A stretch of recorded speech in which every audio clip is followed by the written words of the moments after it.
Deputy Chief Brian Mullen. Okay, very good. And Deputy Chief, talk to us about why was the search wrapped up so early? Search is wrapped up early because after making numerous passes on land and air, it was determined that our resources have kind of been exhausted a little bit today. I also want to emphasize that the search didn't just start today. We were out here all day yesterday, and with advances in the technology that we have now and all the drones that we had up in the air, and the lack of foliage on any of the trees this time of year, we had a really nice ability to cover the ground a lot yesterday, and then recover some of those areas again today. Now remind us again why the focus on the lakefront area.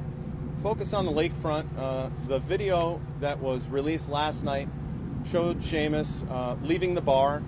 After he left the bar, he proceeded to the intersection a little bit east of the bar at Washington Street and Sheridan.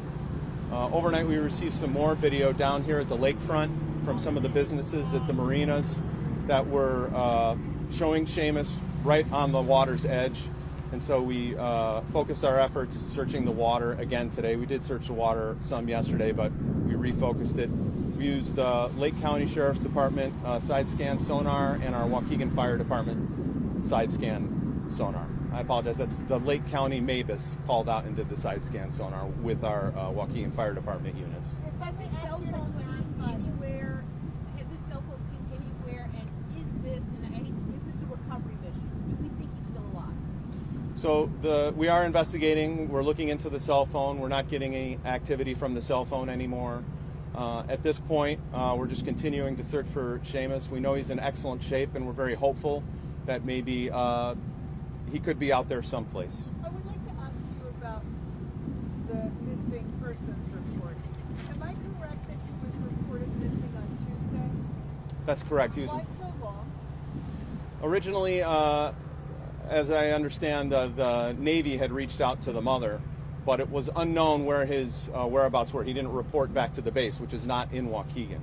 But it wasn't until some days later that they had some information that they uncovered that determined that he was in fact in Waukegan the early morning hours of the 18th. When was he supposed to report back to the base? Because it just seems very strange that Great Lakes would not reach out directly to you, or I just don't understand. I don't believe that at that time they had the information that he was in Waukegan. The early morning hours of the 18th are the same time that he was supposed to report back to the base. As I understand it, he was supposed to be back at 2 a.m.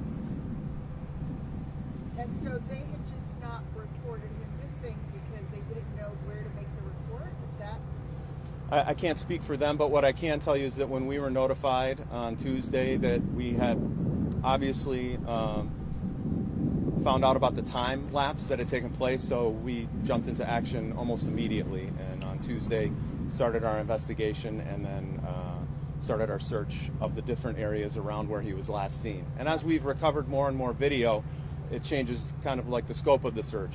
Originally it was up in the downtown area a little bit more. Now we've moved it down to the lakefront because we've had those people catch on video surveillance his progression moving from the downtown area towards the lakefront. Video surveillance, video that show that he had some sort of altercation outside of the bar, whether he was jumped or just got into a fight. Are you able to elaborate on any of that? Were you able to speak to any of the people that were with him? We are still investigating that. We're aware of the video from outside of the bar, and our investigators are working with NCIS to help identify people who might be on that video. But you have not questioned the people who were with him at the bar, his friends that were with him that night? We have had some conversations with some people who he was with that night. But they didn't see him again after he left either? So picking things back up tomorrow, what time, and what's that effort going to look like? Yes, I can't give you an exact time. We did start our efforts today at about 9 o'clock. I would expect that maybe it would be about the same time. Tomorrow, we're reaching out, and we have some assistance from the Navy. They might be providing some assistance with people to help search some more area out here a little bit further down south. The area on land that we searched today extended all the way up to Greenwood Avenue and all the way down to the southern border of Waukegan on the lakefront. So it was a vast area, and I think that we did a really good job of covering it yesterday and today. Tomorrow we're going to move a little bit further south, maybe towards North Chicago. Obviously, the Navy base is in that direction, so we want to try and cover some ground in between here and the Navy base in case you tried to head that direction on foot. And you said you might have some help from the Navy and them. That's correct, yes. Any other questions? Thank you very much for your time.